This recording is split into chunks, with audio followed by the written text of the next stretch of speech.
Hello everyone, my name is Julia and today I'll be talking about a little bit about childhood in motion, historical evolution, and protagonism in contemporary society. Childhood through history has been a lively area of thought and change, shaped by the cultural, social, and historical differences of each time. Philippe Ariès, in his important work Centuries of Childhood, made us rethink of how we see childhood, suggesting that what we understand as childhood is actually a recent idea that has been created by society.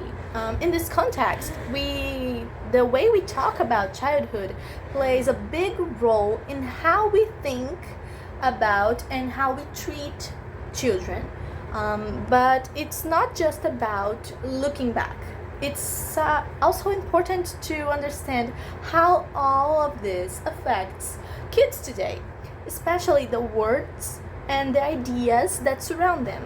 Orlandi talks about how the language we use shapes our thoughts and feelings. So in this study, we will look closely at how people talk about childhood over time.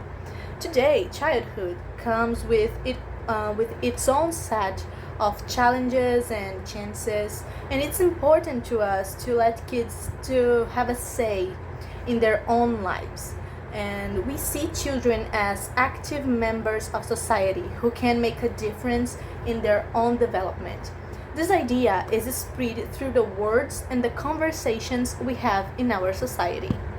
Understanding the history of childhood is vital for grasping the intricacies of children's development, and their learning and their emotional growth.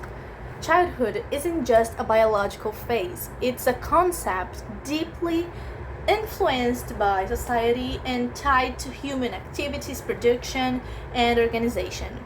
Childhood is a concept that is constructed by society, and it's influenced by human activities. The ideas and the expectations that are surrounding childhood, such as the idea of dependency, the naivety, the innocence, are shaped by societal norms that are really far just from the biological age. While there are some universal differences between adults and children, the definition and experiences of childhood can vary across the cultures and the time periods. The concept of childhood as a distinct phase of life with unique experiences and protections is quite recent, with some historians arguing that it did not exist in the Middle Ages. The social construction of childhood allows for a better understanding of how societal values and beliefs shape the experiences and expectations of child. In the Middle Ages, childhood was perceived quite differently from today. Children were regarded as beings with potential, but not really fully developed. They were often treated as miniature adults, without a specific phase of protection or dedicated care for them. During this period, societal norms and structures were such that children were expected to quickly assimilate into roles and responsibilities of adulthood. There were a limited concept of childhood as a distinct stage of life, deserving special attention and nurturing. Instead, children were often viewed as apprentices to their parents' trades and duties, expected to contribute to family livelihoods and from an early age. They were exposed to the harsh realities of life and its challenges without the insulation or guidance that we commonly associate with childhood today. Furthermore, societal attitudes towards children were influenced by the prevailing religious and cultural beliefs of the time. Concepts of sin and redemption often shaped perceptions of childhood, leading to disciplinary practices that might seem harsh by contemporary standards. But during the Renaissance, the view of childhood underwent a significant transformation. During this period, the family took a central role in social life, and the child began to be seen in a new light. They were started to be seen as a fragile and innocent being, requiring special care and attention. This change in perception of childhood led to the emergence of new models of education, in which the emphasis was placed on the development and formation of the child. Childhood began to be reorganized as a crucial period of learning and growth, rather than just a phase of preparation for adulthood. Parents and educators began to value children's education more, providing them with opportunities to explore the world around them and develop their skills. New teaching methods also emerged, and they were more focused on the child and their individual needs. And additionally, children's literature and artworks dedicated to children began to flourish during the Renaissance, reflecting in the new sensitivity towards the childhood. Fairy tales, fables, and painting depicting scenes of childhood became popular, and they started to contribute to the appreciation and celebration of childhood as a unique and precious phase of life. With the Industrial Revolution, the dynamics of childhood underwent yet to another transformation.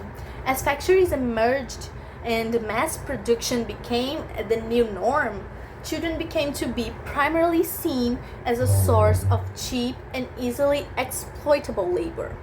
This paradigm shift resulted in the exploitation of children in grueling and often dangerous working hours.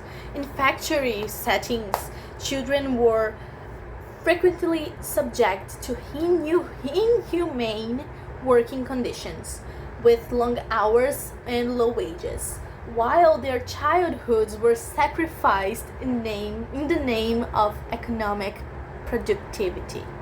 Parallel to this scenario, there was a movement towards compulsory education. However, this education was not necessarily aimed at the holistic development of child, but rather at the formation of a specialized workforce for meet the increasing demands of the industrialized labor market. The childhood during this period was marked by a duality. On one hand, children being exploited as laborers in factories and deprived of their innocence and time for play, and on the other hand, emerging educational system aimed at preparing future workers with little consideration for social, emotional, and intellectual aspects of child development. In the 20th century, there was a significant milestone in the perception and appreciation of childhood. With the consolidation of children's rights and the advancement of child psychology, a deeper understanding of childhood as a distinct phase of life with its own characteristics and needs began to emerge. Children's rights were formalized by the Declaration of the Rights of the Child in 1959 and the Convention of the Rights of the Child in 1989. They played a crucial role in this paradigm shift. These international documents established fundamental principles such as the right of education, health, protection against exploitation, and freedom of expression, highlighting also the importance of protecting and promoting children's well-being. Also, the development of child psychology brought a deeper understanding of children's emotional, cognitive, and social needs. This helped to inform more sensitive and child-centered care and educational practices, recognizing the importance of play, emotional support, and also the stimulation for healthy development. In any Orlandi, discourse analysis offers us a fascinating perspective to explore this history of childhood. By delving into this field study, we can unravel how representations and discursive practices have shaped and transformed conceptions of childhood over the centuries.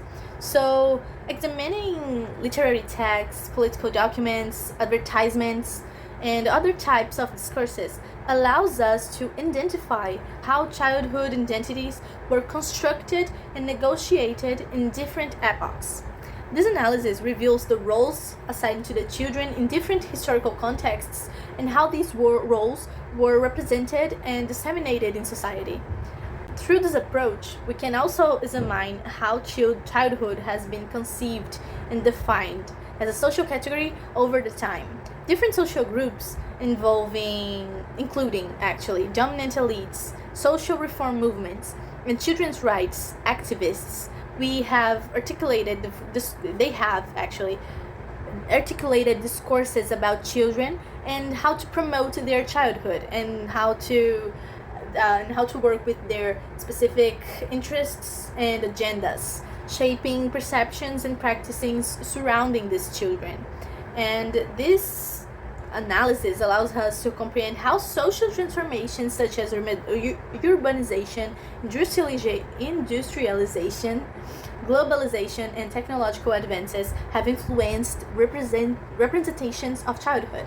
This investigation reveals how discourses about childhood have changed in response to these transformations and how new forms of communication and media have shaped children's experiences and how this reflected and reinforced border social changes. Discourse analysis offers a powerful lens for examining how discursive representations and practices have shaped conceptions of childhood over the centuries.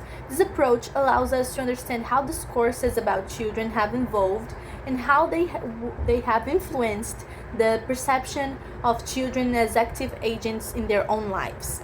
Previously, in historical and social narratives, children were often depicted as passive beings whose voices and experiences were not valued or considered legitimate. However, through discourse analysis, we can identify significant changes in this discursive paradigm. The recognition of children as protagonists represents one of these changes. This reflects a transformation in discourses, where children's voices are now seen as important and their experiences are now valid. And this shift of perspective not only highlights the importance of listening to children, but also to acknowledges their ability to actively influence their own lives and the world around them. Firstly, examining the various forms of children's expression, such as speech, play, art, music, dance, and sports, we can recognize the influence of discourse in promoting these manifestations. Discursive representations about childhood have the power to legitimize or marginalize different forms of child expressions. For example, discourse that values children's creativity and cultural diversity may encourage artistic and musical expression, while discourses emphasizing conformity may suppress their forms of expression. When we emphasize the importance of providing opportunities for children to express themselves and develop, we are recognizing the influence of discourse and in creating these opportunities.